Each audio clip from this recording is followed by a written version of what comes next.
সকলকে ধন্যবাদ জানিয়ে আমার বক্তব্য আমি শেষ করেছি। আল্লাহ হাফেজ। আজকে দুঃখের সাথে রেখে দাঁড়িয়েছি আমাদের এই স্বৈরাচারী শাসকরা যখন বিতাড়িত হলো ওই দেশ থেকে আমরা শান্তি পেলাম। এই যে খুন হয়েছে এরা জানতে পারলাম, হয়তো তারা থাকলে এখন আমরা কিছু যেতাম না।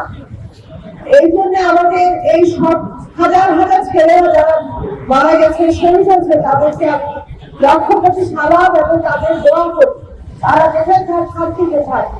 আর আমাদের এই খুন যারা হয়েছে সেই দোয়া থাকবে।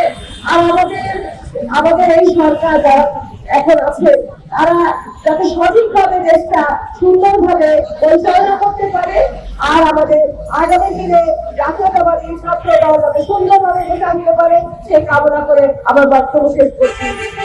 ধন্যবাদ। এই বাংলাদেশে এটি সরকারের সময়ে যে সমস্ত ভুল হয়েছে তাদের বিচার আমরা চাই।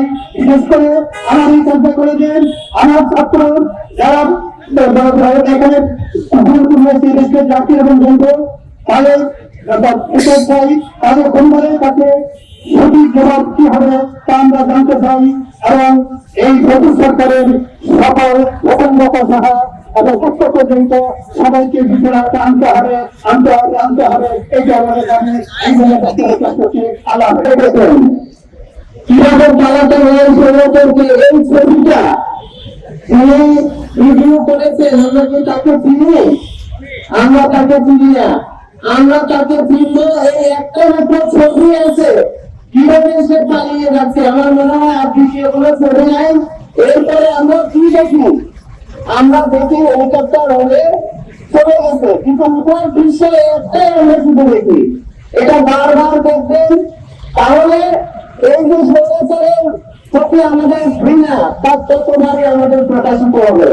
আর কয়েকটা বিচার আমরা চাই এবং এখন আন্তর্জাতিক সরকার শুরু করেনি, সেটা হলো ইসলামের হত্যাকাণ্ড এবং গতজাতি ইসলামের হত্যাকাণ্ড।